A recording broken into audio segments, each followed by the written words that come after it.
Yele tuelene tayao. Hallelujah, praise the Lord. Ya momo na afchayele lofa maleanga lele ole tua. Ilene tayao. Ya ufapena una tato toifelo ai ilumonu ai lotonu pe ole upu Samoa. Hallelujah. O tato felo ai ile manuia mai le tua. Ile alofa maleanga lele ole tua ya te tato ula na whanau. Mai lava ile taiao, sa whapena o na maleifua, fia maila na whanau. Io nisi foi nei taiao, sa whiangai mga luenga. O whaiva matiute i tūna mauta malawa. Ai ona o le atua, hallelujah, o ia foi le mafua anga o le nei taiao, ia mahaso umo le tato ola. Tato te pati ai lona alofa malona ngalelei ya te tato o lana whanau. Ia muaila o na whafo i pele bi inga o le whamanu, o le whanetanga i le atua. Awa e tatau lapa ia te ia le bi inga, e tatau ia te ia le whamanu, e tau ia te ia le whanetanga i le neitai au. Ona o lona alofa. O lona alofa tūnoa ua sili lava lea mo i tātou. Ia bea ile nei avanoa maualunga, o le porkalame o le whaungangana, o le MALO ISARAELU. Hallelujah. Ile nei tai au, whapea tuai, ma te whaatalo whaatu, ma whaafelo ai atu, ile a inga pele le Global Kingdom TV, i pa anga ma sani le nei au nanga, o a inga ma wo i lato foi papena ona fia e whaatanga ina le au nanga le whaungangana MALO ISARAELU tono lo whainga ruenga whea lava se me whapena ona e maua mai aile nei au nanga tono ma o tamalawa. Hallelujah, tono lo whainga ruenga a whai le nai whaatanga ona e mai moa ma whaatanga ina a le au nanga. Ia tango e ti ai lau a whai nei te loa e le whaatanga ina. Ia awa e whai a wa e le o se mea saona mai le atua. Ai o le porkalame nei tai au. Ia e whaatalo whaatu, na whaafelo ai atu. I le pa ia ma le mamalo Samoa. I le suafa moa lunga, i le suafa silisili. Ile suafa pa ia o Yesu Kiriso. Hallelujah. Fatalo fatu ai ile nei tai au i au na tutofia le atua mo o to faritua. E so se fata fai taulanga o lo whapena ona ngalulu e ai mapunu lo wai ile fina ngalo le atua. Ele o se mea whaale au ngā, ele o se le whaingo fiele ngā ruenga le atua lo tātou ngā lulu e ai. E whai mai tātou te mawhaia mea uma i le whamalosi mai o ke riso ia te tātou. Ele fisili whapea e iai e se mea whainga tai le atua. O le tani, ele ai se mea whainga tai le atua. Tātou te mawhaia mea uma lapa. Hallelujah. Whatalo whatu ai, MALO le ngā lulue, MALO le fulau, MALO le whamalolosi, MALO fo le ono sai. Au tātou ngā lulue ai le ngā ruenga le atua, ele nei vai taimi o le tausanga. Ele o toi whaingo fie nei aso, ai whai mai e le tu la fo i nei tātou ele atua. Amene. Whatalo whatu ai foi, i si o maua e ka le sia le li o file mo. La tō fōi o whapena o na join mai mai moa mai le nei tai au. Ia whamanuia le atua ia te oe le nei tai au. Whamanuia patalo whatu fōi i le sunga le CEO, sunga ia Pastor Mike Malfanto ia Sarah, ma le nofo alo, whatalo whatu fōi ia le atua i le sunga le paife au, Pastor Timo, ia le sa whapena o na toa mai atu fōi le na porkalame.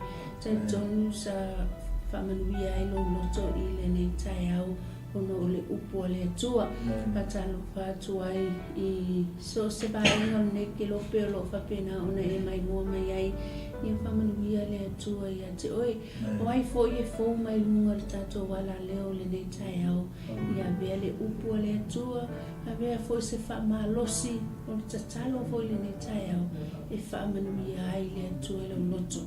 Hallelujah. Au tato ia i le nei vai taimi, le nei vai tau le soifuanga. i le lulu ina, haleluia, i le tele o mawhawhitauli, tele o mea o lo whapena o na whetai ai ma le savalinga le tangata, haleluia. Ai o le whamanatu lava ia e whapena o na tuina atu i au tawha i le nei tai au, ai le I whaia ina fo i le talo e amataina, ai le tatou o nang. O le a sautali atu, haleluia. Le a sautali, what is your response? Hallelujah. To all circumstances, o mea o lo tupu mai I o tafa, ma leifua mai le nei tai au ai e whaasanga atu se lu I tau o se whawhitau. O lau whesili lai nei tai au. What is your responsibility? You are the sons and daughters of the Most High King. Tātou I loa upenga o tātou I loa le mea tātou te tali atu ai. Hallelujah, e pe ona iai I le nei vai taimi a tātou whaalongo atu fo I le nuu le atua. E le hei lava se isi mea e sau le mawhawhau o le tangata o lo whaasanga I le atua o le tatalo matuli vai. O le au pe masili le na o le tatalo o le ki le na o mea uma. Hallelujah. Papena ona e mana o mea fo e lau ona le atua lo tangata o te mana o mea fo le tama. Mana o mea le tatalo. Hallelujah. A walu ho tatou por kalamen le taia. Ma tau te mana o mea lau tatalo fo I mo so se maenga le nei larolangi. Papena na matua I lulu wina I le atua mea uma. E whai mai o le whanaua le atua I nga whaea ia I lunga o tō ulu e whaea whawhea I le tatalo ana pongi ma ia le leila o mawhitanga ma le atua. Hallelujah. Hai o le au amataina se talo nei tai au ia o na whaasosolo atua I lea o le au o nanga o le whahungana o le MALO ISARAELU I le nei tai au. Glory, hallelujah, Jesus. Thank you, Jesus. Glory, hallelujah, Jesus. Mātou vi ia lava o ilo mātou atu I le nei tai au. Mātou whawhitai ia te oe. Mai lava I le tai au se ia pā ia le nei vaenga o le aso. Fo ia te oe le vi inga o le whamanu ma le whanetanga. Awana le se anoa o I tamaa mātou te le au lia mai le nei tai au. Papena ona whaapopo atu ia sofa I tau lia o lo mātou ola. O aso umata maa, tae au ma fou, tae au ma tangofia. O le mea alo fasili le ala ofi o te fo ina mai le tangatana e whaia. I lo lapa whatusa lo mātou atu. Mātou tutu whatasi e le nei tae au I le amataina. O le porkalami o le au nanga I le nei tae au. O e lava le mafua anga lo mātou ola. O e lava le mafua anga lo mātou whaamalo losi mai. I le aso ma le aso. I ho mātou whaiva mati u te tama. O e na e wala awina I mātou. O e na e wha aupenga ina ma e tō fia I mātou. I so se vaenga lo mātou atu o le au nanga ia te oi. Mātou whaftai I lau whaamalo longa. Mātou whaftai I lau whaamalosi mai.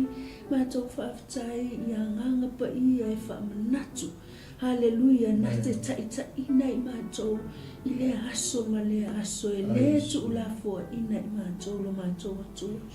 Mātou whaftai ta maa ona o a ingo le Global Kingdom TV le nei tai au.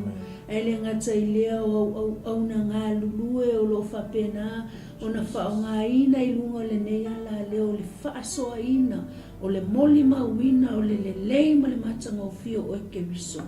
Le atua mātou whawhetai a te oi.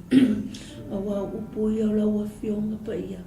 Ia o mātou ori bea ia te oi. Ma ia o mātou tatalo bea e lea o noa lo mātou atua. Mātou ia te mātou le anganga whawhetai. I mea o malava wa mātou maua. Whawhetai ta mai le nei tai au. I le amataina foi o le porkalame I le nei tai au. Mā te mana o mia lava o anganga pa ia. Lau whau unga ta mai mea uma. Le ase upu o le atau talangia I maa ua le nei tai au. E tu uina atu ia te oe ta mā. whamanuia la ua fio le ainga le klopo Kingdom TV le nei tai au. Whamanuia foi la ua ona ya Pastor Mike ma le wharitua ya Sarah ma le nofo alo. E me se foi la ua ona ya Ferretti ma le ekalesia le lofa tūnoa. Le atua lo mātou tamā. Tuina atu ia te oe o ngā totonu se ia o foi lo na whai uina. Whamanuia foi si o mātou ekalesia. A inga maua le ngā te leo maua. Mātua lo mātou atua ia ino ngalelei. Talo foi tuina atu ala leo malawa. O lo whapena o na whasoa ina ai le whiau le malo. Ia lau whamanianga. Ma lau whaunga mana tama. Wai foi o mai moa mai nei tai au iai se meo mana o iai lona loto. Mai pula o whionga e te tali mai i le meo lo whapena o na totonu o mātou loto.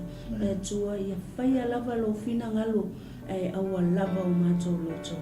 Tuna atu ia te oile amataina o ngā totonu se a wholo na whai uina.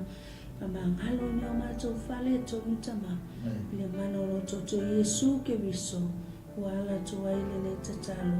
Amene. Amene. Hallelujah. Iora tuina tuno le ona le tua. Ia mo sana sauna ngai le tai au. Ai ia whamani e tele le tua ilo loto. Ia talo mai foi. Talo atu mo oi ile le tai au. Hallelujah Jesus. Hallelujah. Vi ele tua ni tai au. Ya.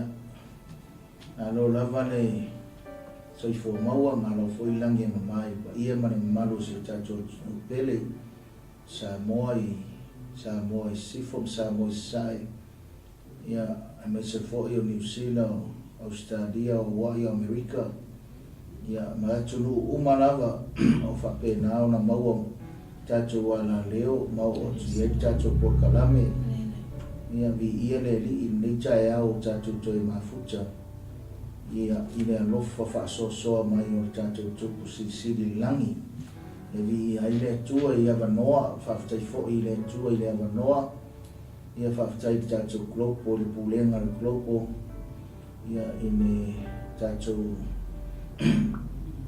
CEO le sunga ya Pastor Mike ia me se fo io le fa tua le fa tua ya Sarah Ngata foi nea ia le talo ia mai lango malos sunga fa fenga ia freti na fratu ia tise na kale sia nei mesio pa nga masani o tato ala leo ia ngata foi nea o tato por kalame o FAUGAGANA o MALO ISARAELU ia vi ia le ia ile nei chai au ia ile tato por kalame ia tu la awa tu ya te oi fa pena fo iona so ani mai ya tato ia ne o uma na fa talo fa mau fo fa tu ma fa filo ia tu tato por kalame tina ia uma fo iona tu ile tu talo ia ana tato wolo ile upole ia so ani mai le upole tu ia te oi ma uma tato uma lava ne tai au ole tato tu si fai tau ia ole tato por kalame nona toru si fulu male lua le nei ole FAUGAGANA ole MALO ISARAELU ia ole mua na fua inga tupu ta upo si fulu male ono i fie faa maina ona fua i upu uma lava macha mai lava fai mua o fai poi faa si fulu male toru ia mawhai ona vai ina ni vai nga titele se fulu ini fai ona tato tilo ia i ma tato mai tau wina o le ase fe au mo tato le nei tai au fa fitai por kalame o le tai au a mese fo i o le sunga i fa whengainga ia sunga fo i to ina ia Reverend Timoteo Williams ia mese fo i o le sunga ia Pastor Mike ia mara por kalame macha mo fia lava i nei tai au o vi ia ile li hai maa ngai ele whalongolongo mai nei tai au i por kalame a sunga fe au ia pe o inane la o ia ile FAUGAGANA le MALO ISARAELU e so o mai ile upole tua o le leila tai au ai le io ile upole tua ma le faita wina le upole tua ma le so ina por kalame ele e fa maungia ile upole tua le tai au la tala le la fa ia tu e amacha tato por kalame o le taimi nei o le matua ngai oi le mana o le anganga pa ia o le tua Nese steimi tusa ma taimi ngai ngai yoi ya nganga pa ia o le tua I taimi nei ngai yoi la le mana o le nganga pa ia o le tua I le malosi ma le mana ma le malosi I le mata tia e sili ese o le taimi nei pe ona fa ia tutina o tele me o tupu mai ai fa mai Yesu a o mai mea ia mea o te whaafatai I mea e o tupu mai le lalangi o taimi nei ai mese fo I o le nu o le atua fa nanga le fitala I le tara tuspa ia mena nei ai a tatu mana malama I mea mua sa moa man whaafonga mai o FAUGAGANA na MALO ISARAELU a tatu mana malama I le mea mua o le atua mea lunga lua o le atali'i po le alo o le atua o Yesu Kirifi ma le mea lunga tolu o le anganga pa ia o le atua o le tafa tolu le o le atua e le mawhai o na vai e o whaatasi teini uma e ui o susu e ngai tono tuspa ia e pe au mai e isi tusi tala e pe nga o le lua lava mea e mention whapitoa mai pe lua ia vaenga o le tafa tolu o le atua a e tama su e atoa ia tutono o le tusi nga ngai roela ia nga lue mai o vaenga I tolu ia o le tafa tolu o le atua I lea veseina e o mai lava I le tai ao ma le asole nei me mo la a tato mana malama I le atua ka whianga ko mana malama I le atua o ka ko mana malama le tusi le ale atua tato mana malama le sa mo I le tusi pa ia le atua tato te le te ai tato te le popole vale ai tato te le tu fesili ai ai tato te mana malama le nei a o mai la mea o le olanga nei o tato la tangata o le li tato o whanau le atua pe o whatutina we are sons and daughters of the Most High King ele mawhai ona tato te e mawhai ona tato whawhitai whai ona tato tapuai tato vivi mata talo I le atua a whaila o oi mauro tangata e talo mo le o le atua yaso o mamatai miuma le file mu o le atua I lona nuhu e mesio le aipa ia Yerusalema ona e la ngona na ia o le whawhitai I le atua nei e whapea mai oi e vai atua o to tele lau mari liu to tele lau whioti o tamati o ai e malama le atua ma le tu whaasolonga o mea le atua ai miso le upu le atua e tātou te ave pe le whaamanu ma le whaafitai le atua ai sea e le file mu ai pea taimi uma iai taimi pe o whai meila apostolo Paulo e taimi e taunga le mu ai e fo iaso I le taunga le mu ai a o le me whai tātou o le tātou tau whetuli pea tātou tāmo mo e pe le lumanai whaangalo ngalo le tuanai ai tātou te tāmo mo e le lumanai le lumanai le tau ke kuria we are looking forward to the future and that is our hope as Christians o le tātou whaamoe le luma e le o tātou whaamoe o tua o tuanai mo uma a le tātou whaamoe le turi matai I luma ai mana malama le tana tuspa ia 𝚟𝚑𝚎𝚘 o solo mai besi kusi fetalainga Yesu taimi muri o makako lo ela ia ona fa ia I lunga tatou mo tana tuspa ia a o mai tau o vai inga o misa o longa o mafuie o mefa pena e o lava I kokongo a inga a kokongo mu kokongo e kalesia fa potonga so semea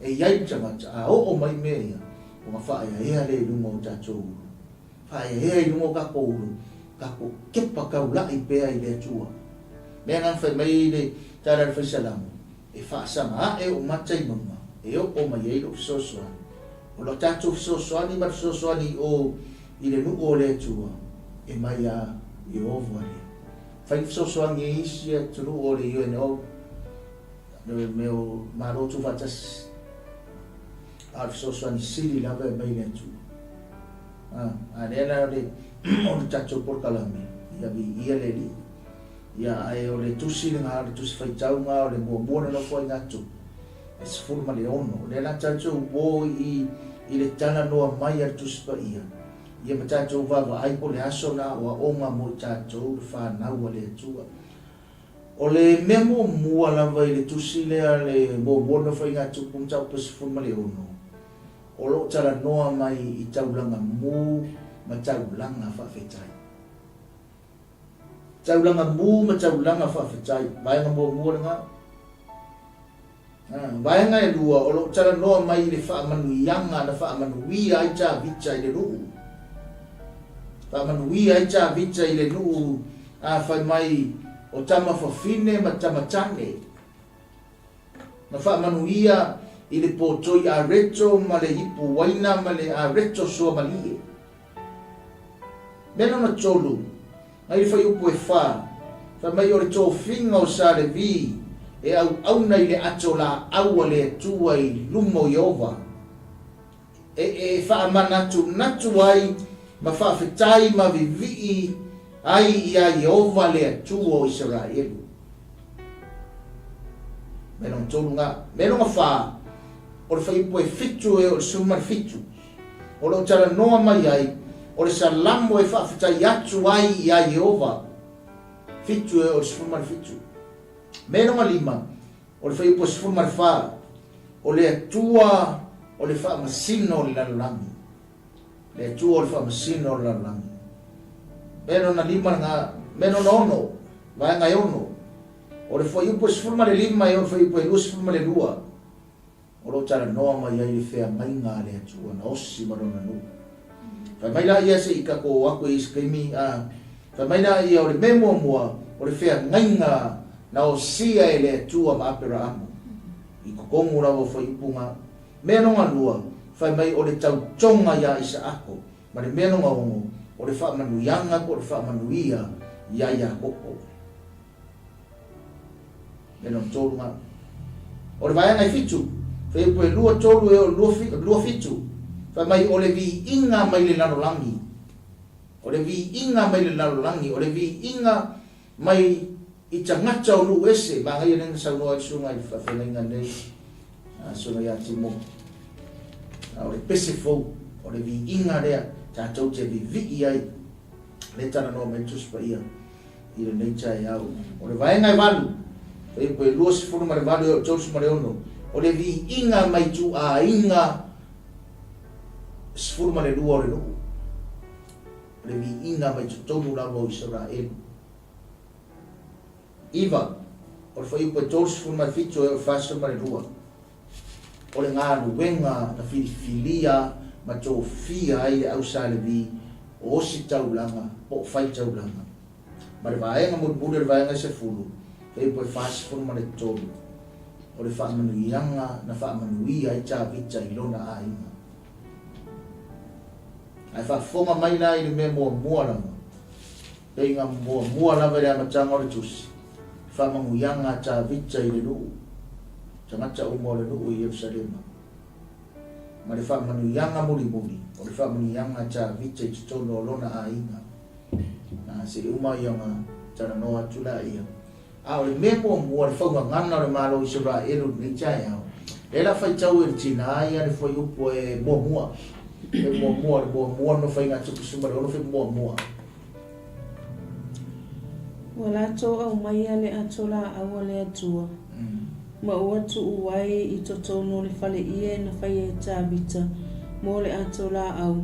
O na lato o sia ai lea o taulanga mū, ma taulanga whawhitai i luma o le atua. Memo mua le whaungangana o le MALO ISARAELU ni tai au. Leo ngā peongo whai atu o le vaenga mua na tara noa mai taulanga mū ma taulanga whawhitai. Taulanga mū ma taulanga whawhitai. O le whisiri, ai se awa la iwa ngana tō whai a taulanga. I le taulanga mū ma le taulanga whawhitai. O le taulanga e mo moli atu i le atua o la tō loto. O le taulanga na susunu. Mo moli atu i le atua. O la tō loto ia. O le whai taulanga i le atua. Ai se a. O le mele o mai i whi mua. So o mai ai le tato burkalame le 𝚌𝚙𝚙𝚢𝚑𝚡. Ina ua toe au mai le atola au le atua. O le atola au le atua, o le atola au le whengainga le atua. Maunga ka maia le i le vaenga le e ono. O le whengainga na osi maa pera amu. O le ana ua ave le taulanga i le atua. Ona o le atola au le atua ua toe au mai. Pea mo fea kuri vasu kia ngai. Mo koe au mai le tua i tutono le nu o Israel. Ongo lako ma faufaunga. Le atola au le tua, le atola au le fea ngainga. Ale tangata ma le tua. Mo koe au mai la le tua i tutono. O ma ave leo le taulanga i le tua. Ia onga ua pei ua le ua shako ma le lalolangi le mea tupu. Ai a fai nga e peo o fai atu a fai nga e tatalo mai mo Israel e ke le ke. E le fate ia oe e le fate ia au tamata tatalo i le atua. Nanga kau ke malama le le i le atua, ka ko malama le tuspa ia ma le fa solonga mai o mea umalama. O i le fe au i e te whamanatu i ata oe le teini o le polkalame. E le o moe le fili, o le fesili, o tātou te tatalo ma le lu o le atua, ma le file bu, ma lo fangia e le atua. I kau ke loa, i pia whai nga e follow le news, o i tatu e loa, e le o moe le fili. E o i whai mai le hisu e ISARAELU, 5,000 le koe kiki a o le teime whamanga koe, 5,000 le mea fwoi na kupu, ma osa wha ia i pia whai, e te leo manatua.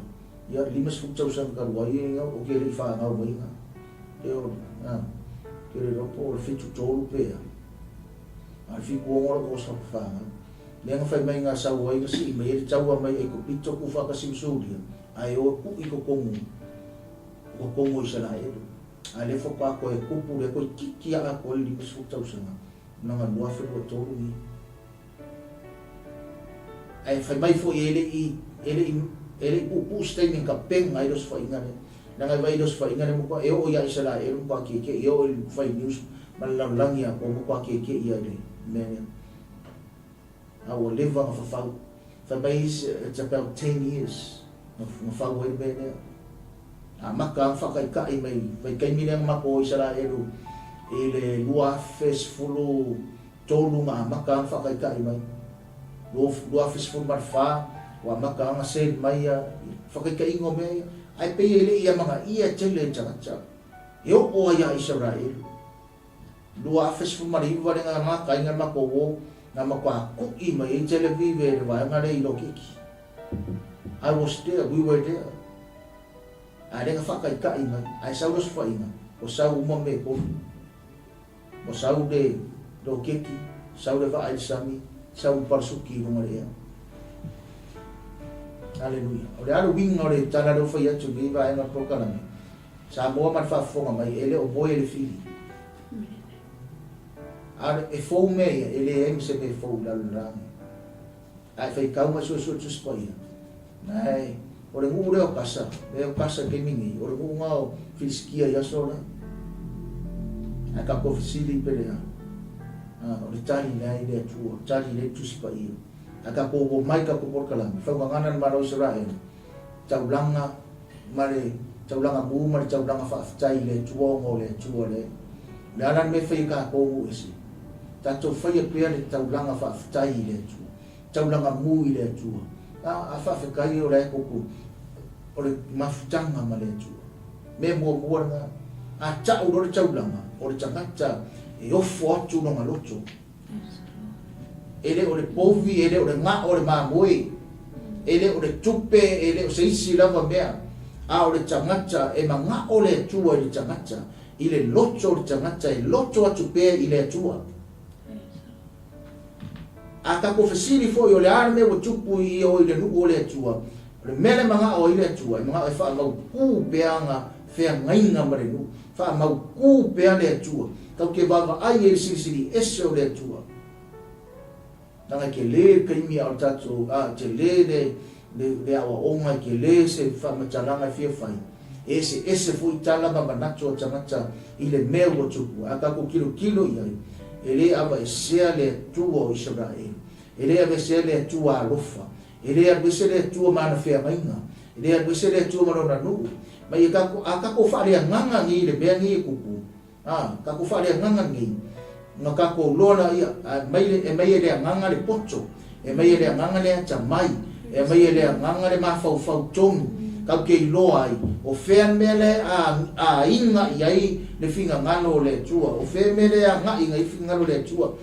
o pe o matongi ma sangi ngau le ngu le tua ma ngofo le ngu le tua wa ma sangi le ngu le tua I fainga o fili tua oi e ora va nga ia ka mo fai e fa so Israelu ka mo fai la ia au mai ia news se inga ia fa se ina I tangata a fai mai le o tangata e o fu tangata Samoa fai mai le o tangata fai mai fo Israelu ngu le tua la le fo pese mai la le fai fe au le fo ngana le MALO Israelu a life as you tangata life o ka lo fai ngai ka you be very careful with the media and the news.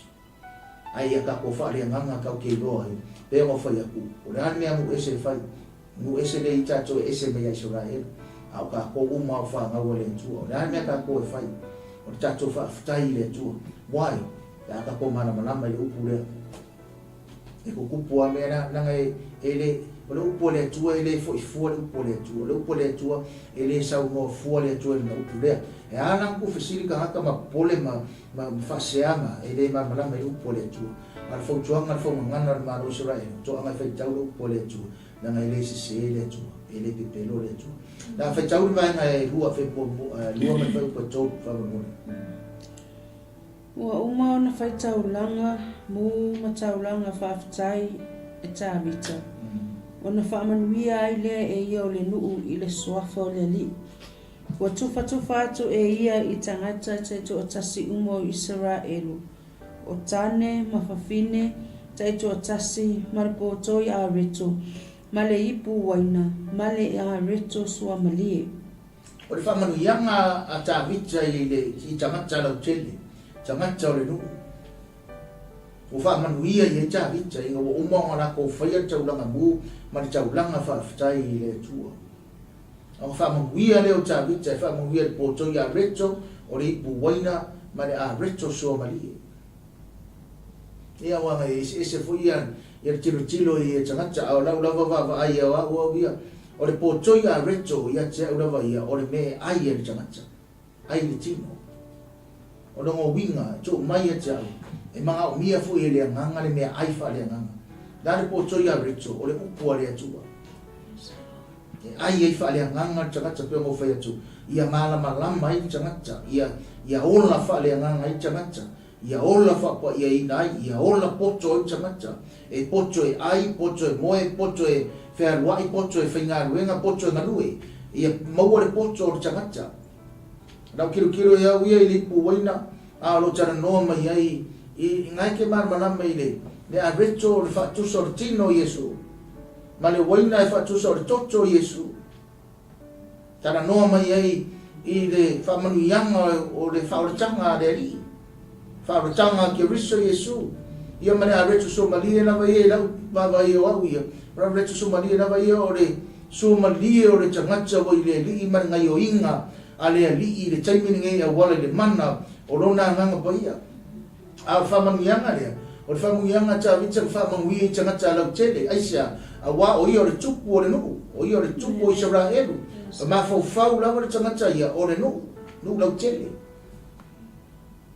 tangata ia so se whaifi au lawa ia e le nga o longa ainga ma fau aku le ainga o Yesu whangau whareanganga e ave yeiro na mafofau ave yeiro na loto ave yeiro na selau pasene ave yeiro na taimi ave yeiro na tatalo ave yeiro na anapongi ave yeiro na suesuenga mfaitau tuspaia e ave uma yeiro na tangata atoa wai o le koli ngale taitai so se tangata taitai o le nuu e ave a kona mafofau o anka karo maranga mafofau fa fefea fa ngayoi no ngu fa fefea fa ngayoi mere ngu fa fefea karo le ngu fa pe ngata tai o tumalo fa fenga ki ngaelo kumalo they are called to lead and to feed to look after and to care for the people there fa manguia ia ile tupu itamacha fa pe nga foi la tai o malo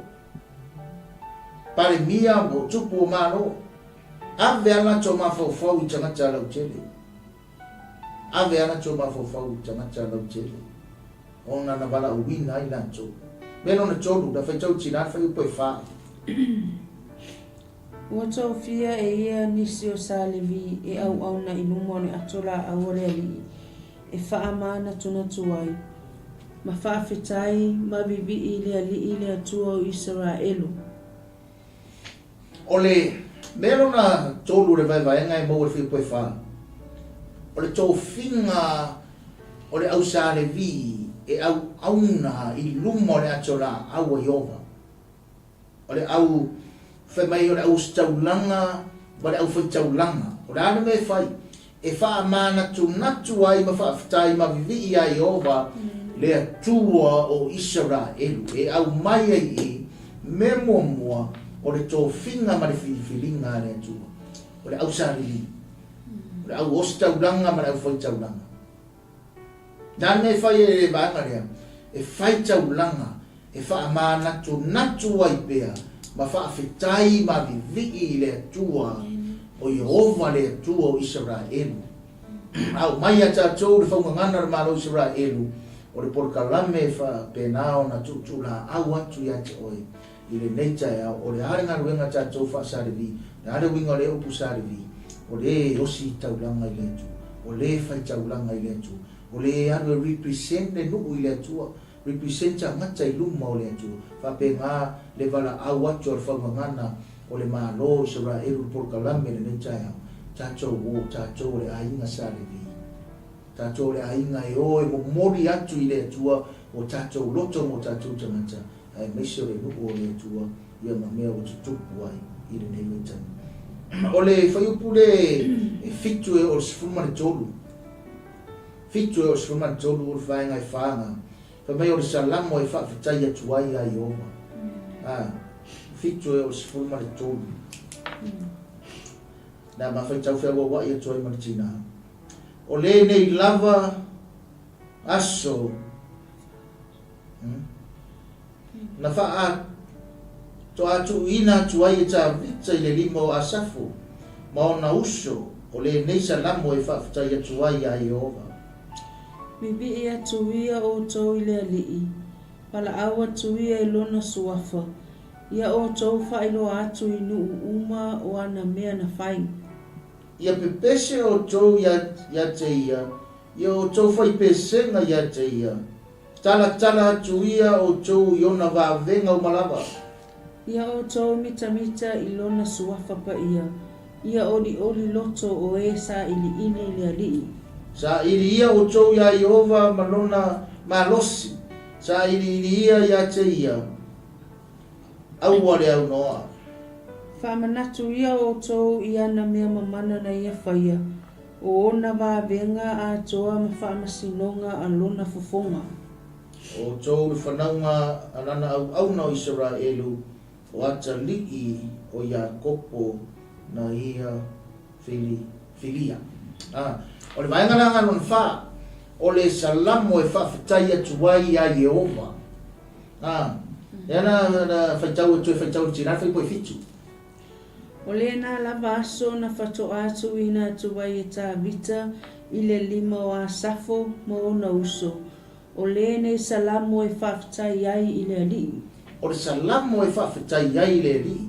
Ma ko umai e tā vita e ave ia asafo. Whakua ave ele e tā vita ia asafo. Le salamo le e whawhitai ai le alii. Aisea, mo koe au mai le alii. Le asfe au mo oe ma o mai tātou umalawa. A kako loa o le iai le li i matatou, o le kau ki iai ma le li, o le mea kau kako whai, o le kako whawhikai le li i aso uma. Whawhitai le atua i aso uma. Avervi inga i le atua i aso uma. Tātou pe pese i le atua i pese fau, pe onga whai mai ana au auna i le neita e au. O le pese fau, o le tātou mori mau atu lea, a le sawa i le se mo koe whikau ki ngā. O wā venga o mea mamana, o mea ngā whaia i le atua. Ka ke mori maua kwa ile lalolangi. Fa fe fenga i loa lalolangi, kako pese lea, ma kako pese fau lea, ma le aisa, wa kako pe pese, ma kako waku le lei o le atua. E le lei le atua, e fa maoni le atua. Na fai tau tinane se fai upo se fai marvani. Sorry, fai upo e mani. Bibi e tuia o tau i le alii. Mala awa tuia i lona suafa. Ia o tau whailo atu i nuu o ana mea na whai. Whailo atu i nuu o ana mea na whai. Whai poe iwa whamarumuni. Ia pepese o tau ia te ia. Ia o tau whaipesenga ia te ia. Tala atu ia o tau i ona vāwenga o malava.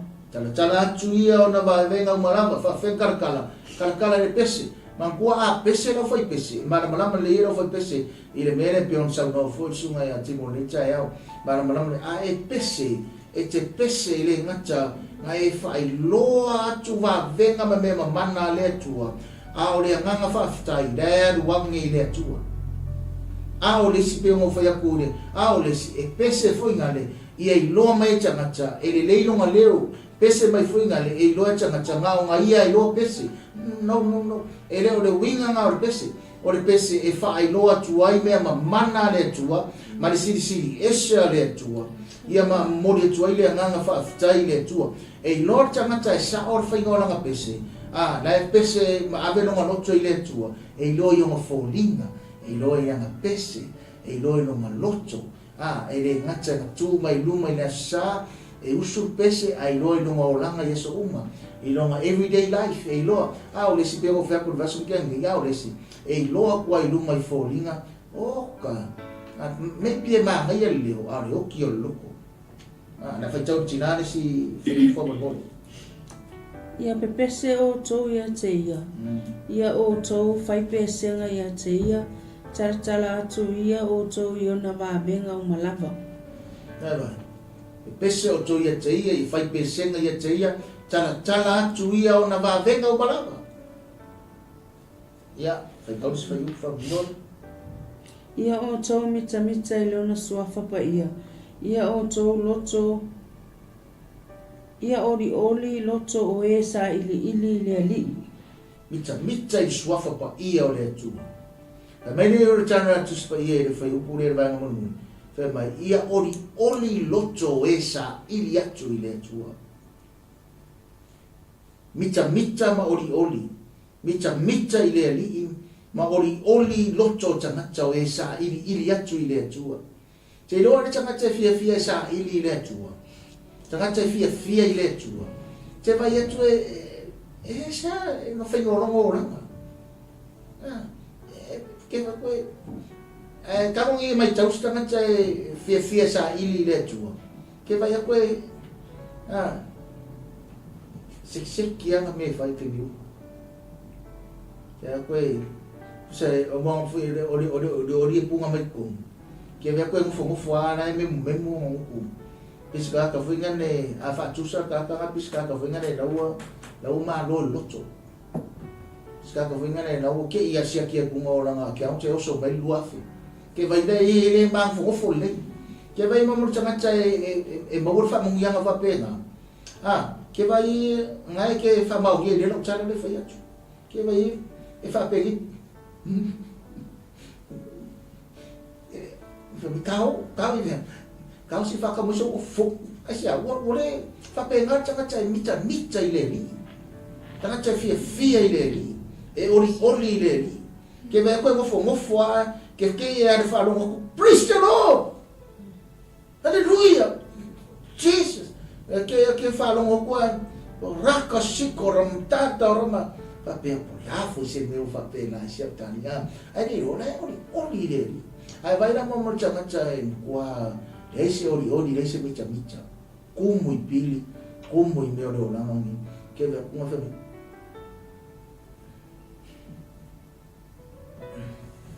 Ora e me ki fa pe mai. So I fe biso. E vai. Ke vai koe alu a koe ma mafa sau e ma mafa ngofo mai ma mafa boy ke vai koe moia ele ma moi. Aisa. Nanga nei I me ne ai micha ngi le I mai ori le ni. Ke vai ke moia ke sakarambase do. Ke fia le ni. Ke fai pe senga. Mai mita I le I lo tua. Fai ka ulis fai pu. Sa ilia o tau le ali I malona malosi. Sa ili a te ia. Aua lea noa. Sa ili le I malona malosi. Sa ili a te ia. Aua lea noa. Se rikau me se fai upunga e luanga so Whamanatu ia o tau ia na mea mamana na ia whaia. O ona vāvenga a toa mawha amasinonga a lona fufonga. O tau le whanaunga a lana au auna o Isaraelu. O ata li o Iakopo na ia filifilia. Whanaunga Isaraelu o ata li o Iakopo na ia filifilia. Pea o whaatso o hoi niso tato por kalami ne ngata nei. Pea tato o ne tos fair ngai ngai tato Maola Christian Network. A tato mana malama nei le fio mare tu pe mo fai atu. Tato mana malama I mea lo tupu I tono no le tu mama mo kwa oi. Ka ko mana malama nei na ia. I le tu mo no fina ngana. Fair le ya nga I fina ngana le tu. Tato te lo le ia. Pe mai. O tau le whanaunga alana au na Isaraelu. O atali o Iakopo na ia filifilia. O atali lava o Abraham, o atali o Isaako, o atali o Iakopo. O atali o le tua na ia filifilia. Pe atato mana malama le I le tua malona fina ngalo. La whaitau tina whai posfuma le wha. Vaenga lima o le tua o le wha masino o le larangi. O ia lava o le ali I lo tato o tua. O ile larangi umalava ana wha masinonga. O le wha masinonga le tua. O le wha masino o le larangi atua. Kofu le ako ngu uma o ma wha masino. A o le wha masino I kasi o le larangi atua. O le tua. O le tua. La mena I o le whai upo e sfuma le wharenga whai tau tina. Se koe whai kau whare o kere whakamari. O ia lava o le ali I lo tato o tua. O ile larangi umalava ana wha masinonga. Na tosi le whai upo lea. Le ngata I le nuku o le tua. Ai mo ka kou o ka ngaka o mu ese mai I le mu o le tua. Po le larangi atua. E wha manatu mai ai. E kasi ar wha masingo. O le larangi atua I mea o tutupu. Pau ale mea tato e whai. O le kako kakalo I ai. Pero whai ako. Ia kako mana malama I le fina ngalo o le atua. Nang o le wha masingo nga. O lo whai le wha masingo o le larangi atua. Larangi atua. O le vaenga la ngai e lima. O le atua o le wha masino. O le larangi atua. Tato tuu I wha masino nga le atua. Nang o le kele whai o kaimi. O le kele I o wha masino nga ka ngaka. Me o lo tupu le nuku o le atua. Ai tato tuu I le wha masino a mi o tonu e toa tasi. O le atua lava e toa tasi. O le vaenga I ono. Vaenga I ono o le atua osi whea ngainga. O le atua osi whea ngainga. O le whai upu le sifuruma le lima. E o le whai upu e lua sifuruma le lua.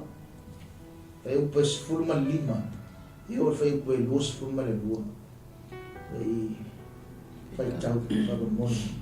Ia whamana tuina e o tau e whaavavau o lana whea ngainga. O le upu na ia poloa I mai I tupulanga I afe. O le whea ngainga sa lao sia ma Abrahamo ma lana tautonga ia Isaako. Na ia whaamauina fo ia Iakopo e whaimatu la fono. O le whea ngainga e whaavavau mo Isaraelu. Na whape atu ia te ia. O te avatu ia te oe le lau ele o kanana. O le vaenga lea o lo o tautofi. A o to ai titi o to. E to ai titi lava. O ona o tangata ese I lea mea. Na wheoa I foi I la tau I lea nuu ma lea nu.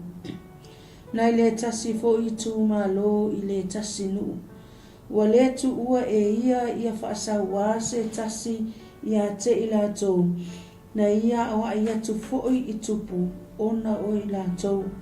Ua whape atu I ai.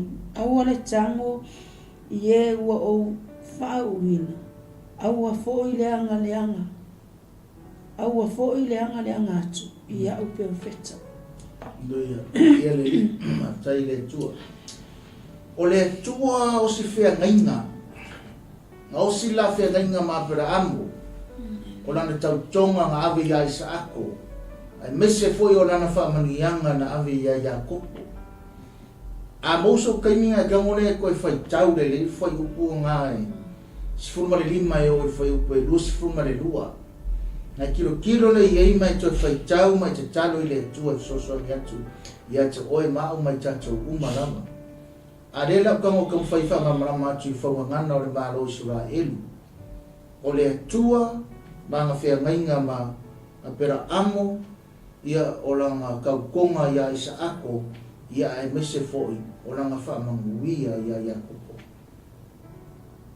ai ele foi upu ngai inga fe mai e to e titi o jo e to e titi lava mona o tangata ese i lea mea o nga kako kilo la ia langa i tele au o nga tuspa ia tele au o nga tangata i le vaenga lea tato au la uwawa ai i le whangangana o le malo Israelu kako kilo i me piko siri ni tāhua o le atua maranga whia ngainga mapera o le atua lea nga mafua ai mea umalamu i le o langa ma le walauina o apera amu lai nga o le nuu i ai kupicho o na tangata o ngoi ai Josefa nga koe mafua ai o nga koe au mai le whanaunga a Israelu por whanau o Iakopo mai ai kupicho koe whafo i mai i whamai nona ia e to i titi o tau e to i titi lava ai whai o tau manu ese i lea mea ko mai ese ku mai nga whawawewave o ngone tatu teimi ko mai i o le tua o si whea ngainga o le ele lea e wai eita ngata lea o le mga onga lava marwhi ngaro le tua o ia manang tangata o le tangata mai ia o ia o mai i se whi au mo tātou lea i lava le mu o le tua a whai ngā au mai i mai ai kupicho o la lava e fight lava le au Palestina e le se kou ele ngi o kou mai o a o le mea ne fight ai le mu o le atua le mato watua na whai mai le atua na wheta lai mai le atua mea ia ele ngi mea au kou Palestina o mea nga au mai e le atua o ele o le mu o lea na whai mai le atua mako ke ngofua ko mai aka ko se awa o mar whangangana o le malo Israelu mo tātou tangata mo ese tātou o Israelu whaare anganga mea ngai ke ngofo ai mo ngofo ai mea o whai mai i le tua te papa au mea nana ai ma e ngā lue ai e le so kako ele ngi e le se kako lalo langi ngi a wahalang kako mo ngofo ni pela wa uia ngā o whangau mo wola Samoa a ngo fai mai le tua o ke sau i ngai nanga ngo le sau i ele suia lo oranga ele avelo ola mo le rio Yesu le la o ke mo fo i malo mo ki moa ele o ngai ki fa va wa a o le fe nga le fai mai le tua ya Israelu o le fe nga ma Israelu e fa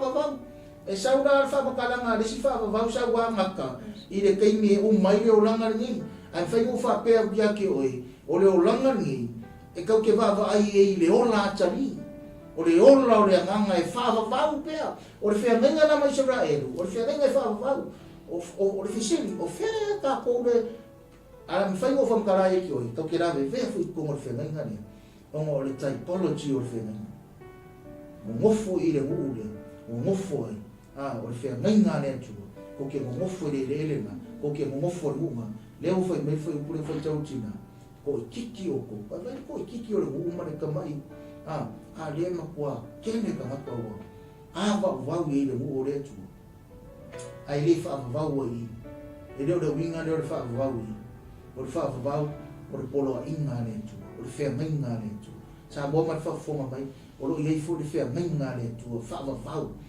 mo oi ma o mai tato uma la e fe menga mai Yesu Kristo o le ana fai tau e tinale o le vaenga le o le fitu vaenga i fitu o le vi inga mai le lalolangi si ka ko vava aila i le pe ka ufa maungia ko le kala suma fa fenenia timo do tolu e o mo fitu va mo ia o to pepe se atu le lalolangi uma ia o to tala ia tula na faola tanga i le aso ma le aso Ia o tau tata watu lona mamalu inu ese.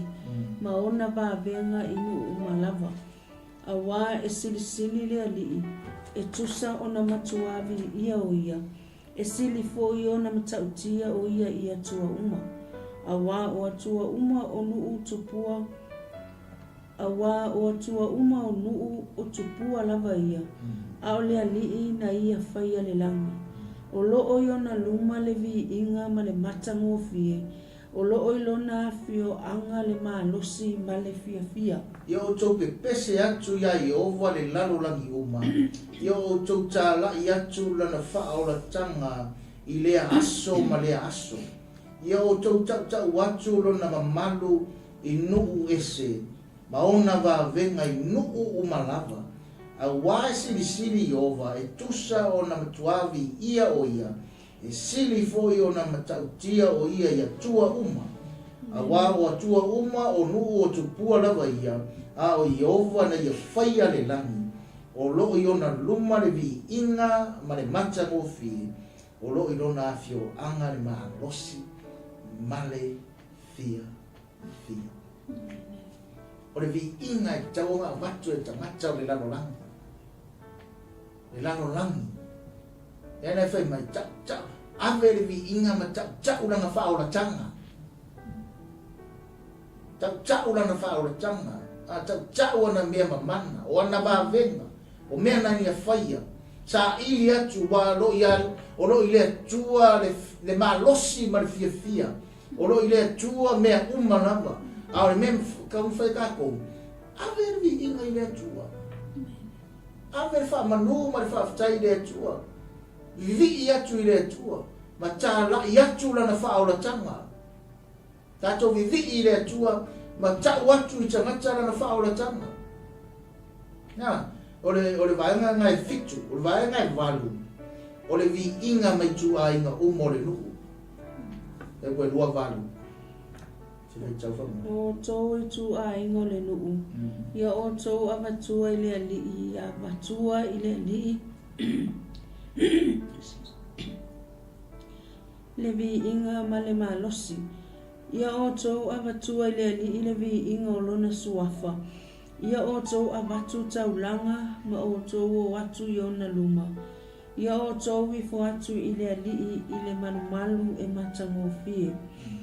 Ia o tau ngatete i ona luma le lalolangi uma. E wha atu mawina lava le lalolangi ne i wha anga e tia. Ia fia le langi, ia oli fo i le lalolangi. Ia o tau whai atu inu ese, o le alii o le tupu lava ia. Ia ta alili mai le sami, ma mea uma ua tumu wai. Ia fia le lau ele ma mea uma o iai. O na alalanga fia ai lea o la au o i le vau matua i lumo le alii.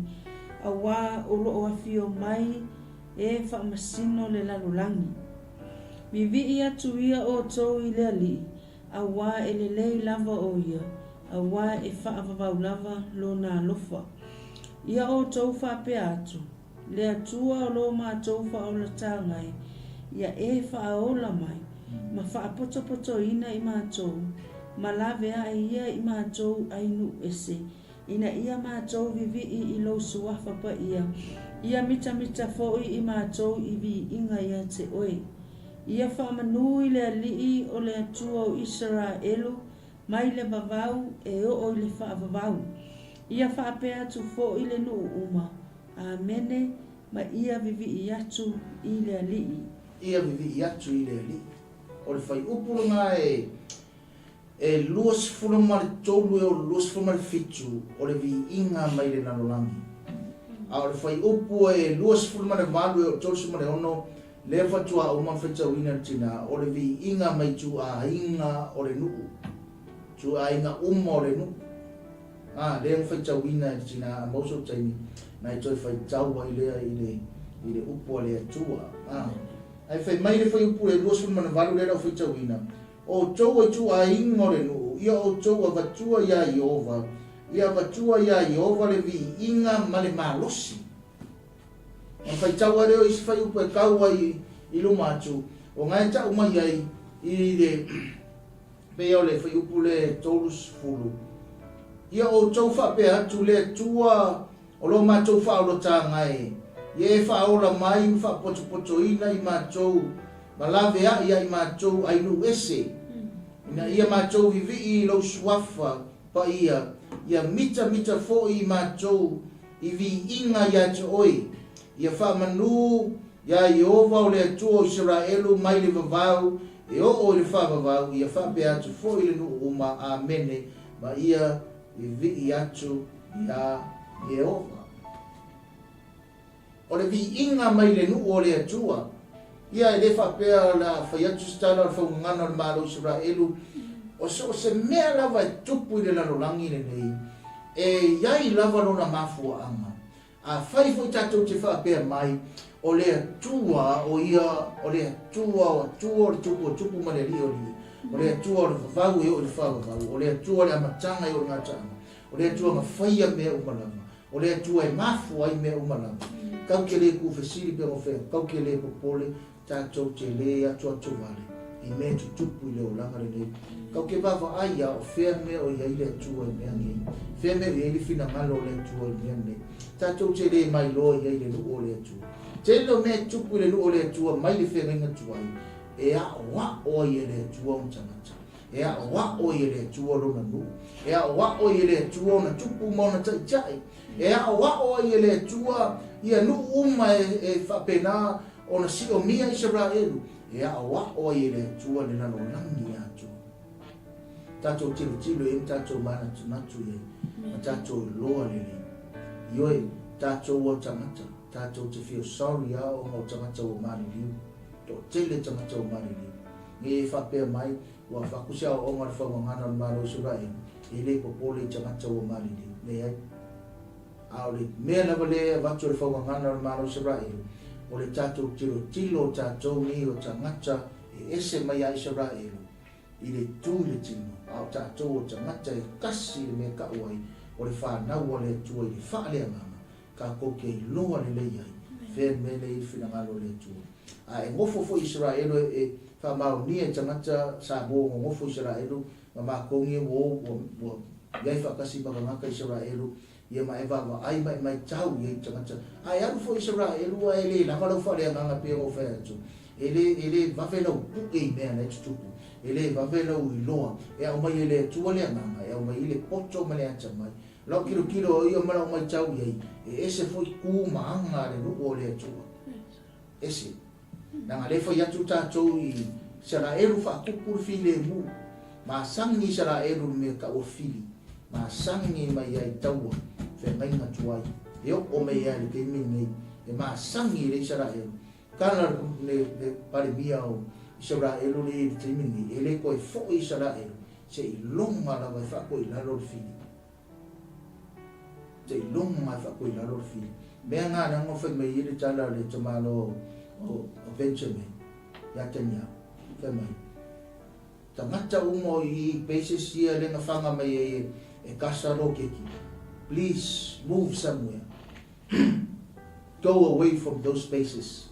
Because Israel, we're going to bomb those spaces. Why? Because those are the enemies. Na ko fili na. Ai whaadiu se mai esi media. A whai mai. Whai mai ka hanga kasa. Whea la mako oia. Whea la mako oia. Lese me maki oia. Pau wan mena mga au koe ka malo. Move away from those spaces. Because nga whao ngā. E rea ua maasi mea ngai. O I me Israelu. O Israelu la. O la ko whako kua I le atua.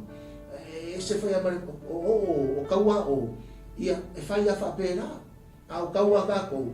Ia ngā ore para. Ia kewa rea nganga, ika rea, kako kaua ngai, kako I kumaroi e, a esara pāngo kaua I o. Au I tato nunga nea, o le nuku o le atua, o le macho whaona tana. O le atua e a fio mai e la vea I macho, o le atua e fesoso ani mai a te I macho. Ngai ke mana malama le lei sa mua mare whafonga mai, e a whai e ese fwiso o e la muna, ke mana malama le tangata o tangita, tangata o taua. Ar tangata whai mei tala tuspia, le tusano na loto ma le fina malo ma le loto o le atua. Aisea, e le mga o tangita e sao mai se fili. whaleanga le nuku o le atua. Au I foi, ka poki kilo lisi tu, e mai ese fe au mo Israel. Wale mataala Israel. Wale mataala Israel. Au I kau kia mai e kau kia wawa ai ile matau tia o le atua. E wha tupu e le atua mea. E wha whangu e tangata o le fesili la, lasta ko me whai. Whai aia ka ko ulu. Ka ko pipi I le atua. Ka ko sa ili le atua. E mangu I ai mea umalawa tātou te whai. O le ngā ruenga lau sa le vi, o se taulanga po o whai taulanga, tolu se whamarifitu e whas whamarelua, nā le whai tauina o le tātou teimi. O le ngā ruenga ma fili I ai, o le whaamanatu o le whaungangana na MALO ISARAELU nei tai au, pei o ngau whai atu. Ama kuku la au aku o porkalami. So mo musu atu o le whaungangana na MALO ISARAELU. Kako ngā ruenga ma fili e tātou. Malosi yang oi fa malosi ma ua macho I ngā ruenga o fili e tātou e le tu. Male foi upu muri lava o te mana whai tautina whai o le mato kalame me tai hau whamamuri. Thank you, Jesus. O tangata umana te toa tasi maalu lona whale. Ma ua toi fo I mai tā vita e whaamanuia lona ainga.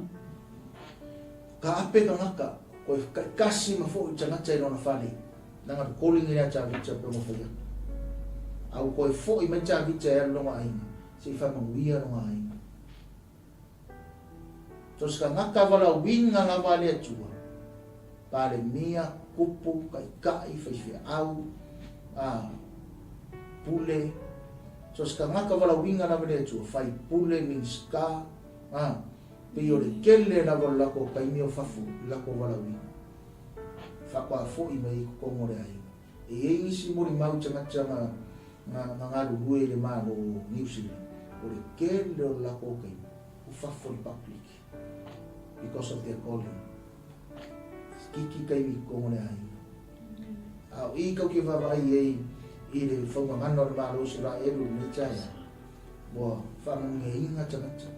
Ai koe fo I lawa le tangata. Se I whamanguia longa ai. Tangata o tāwita. Mai leo se fe au whapea mo tātou. Sa moa mai whafonga mai, man sira mai moa mai pokalame o le whaumangana o le MALO ISARAELU le taya. A tātou whaamaoni le tātou walawina. I whaamanuia ina tutono o tātou ai. If we are faithful to our calling, God will bless our family. Ya kako whaamaoni tātou walawina. Whaamaongi tātou whiwhirina. Tātou walawina o fia I oe le tua ma oe le tua.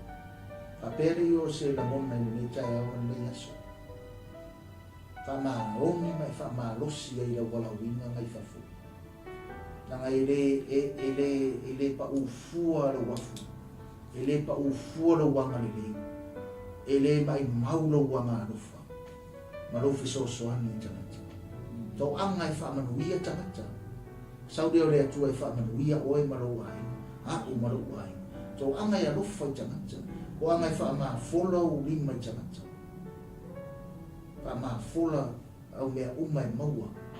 Ave ma whaamanuia I le atua lisi tangata. Ai se saula le atua I whaamanuia oe matutonu o rou ai na maro ai. Hallelujah. Praise Jesus. Whaumangana o le MALO ISARAELU le taya.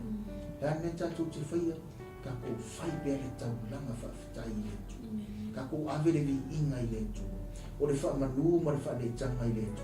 Tātou whaamaongi le tātou whiwhiringa, ma le tātou walawina, ma le tātou tōwhinga. Ia tātou loa o le tua e osi la mwhenga. E whaapele pele le tua I ana whenga. E whaapele pele le tua I ana tangata. A wala ese le mana, ma le matau tia o le malosi o le tua. Ma le fina ngalo alofa o le tua I tangata. E whaangai oia I pea porkalame a le tua. I le anga I luma o tangata. Ma mga umia le tua o lea. E mga umia le tua le sa ili atu tangata. E mana umia le tua le vivi atu ma le pepese ma le ala langa atu. O lana whanau I ate ia. Ma ia whapena. Na tatu walo lo whapea. I tangata. Ono tangata. O le MALO le atua. O le MALO tangata.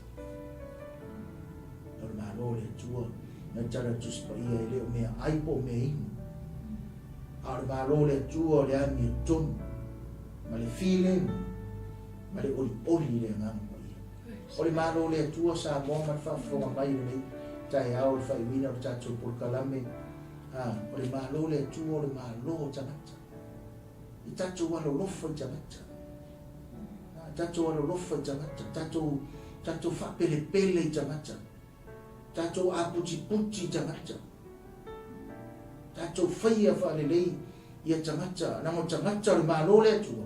Let me tell you something. O tamata le malo le tua le sika kalea kusari mo tamata le o lea kusari mo tamata le tamata le malo le tua au ni fa pe o ese leo o ai leo o tamata le malo le tua tamata le ami o tono le tua ma le file mo le tua ma tamata o ia le malo le tua kafta tele tamai nei tai au ia o fa va le ie le por kalame fa ngana le malo ISARAELU so mai le tua la fa manatu mai le fai vi inga ta vicha le tua ma le nu ina o toi au mai le fina ngalo o i tono le nu o toi mai le atola au le fia ngai nga o e mau tangata o le matu talo fo ile o le fa ngana o le malo ISARAELU le nei tai au matu sa au ni le ie fai u por kalame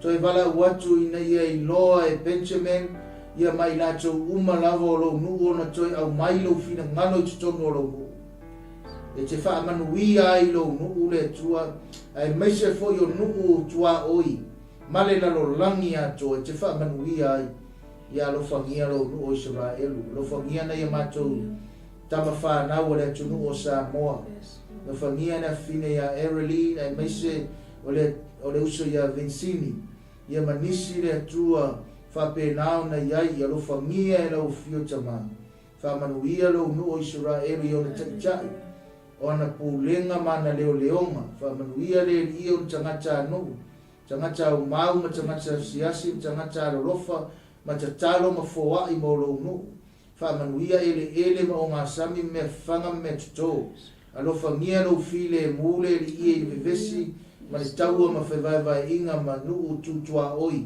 alo fangia le tua le lalo langi a toa e meiso Samoa ma le nei atu o mato o mau mano no foai lo fangia I mato le nei aso fa manuia o tamata sa iai le polo kalame le tua fa manuia le ala leo nei fa manuia ia freti matise ma le no foalo ma le karisia le loftu noa fa manuia foi pasta Mike ma Sarah ma whanau fa manuia lau whainga ruenga le ie ia lo fangia por kalame o tutoio le yaso ma le yaso fa manuia so se ala leo alo fangia lau fio le ie ma ola Christian Network e mese foi el CKA o le toi fausia fa manuia le water flow fa manuia le ie so se ala leo o au na le tuo por kalame taitasi fa manuia ia fa manuia se o macho tunu I Samoa so se Samoa ta ape fa manuia o macho wainga fa manuia le kalisia le Prince of Peace fa tai fo I lau fa malo longa stasio tina le nei kalisia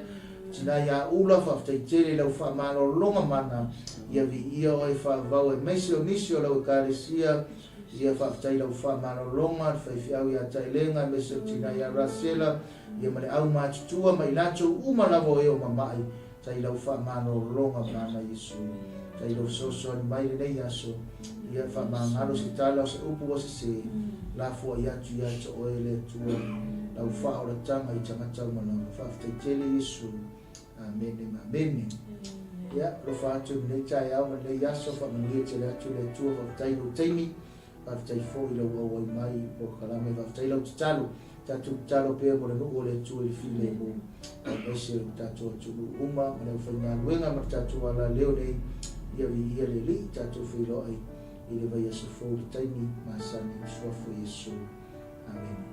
God bless.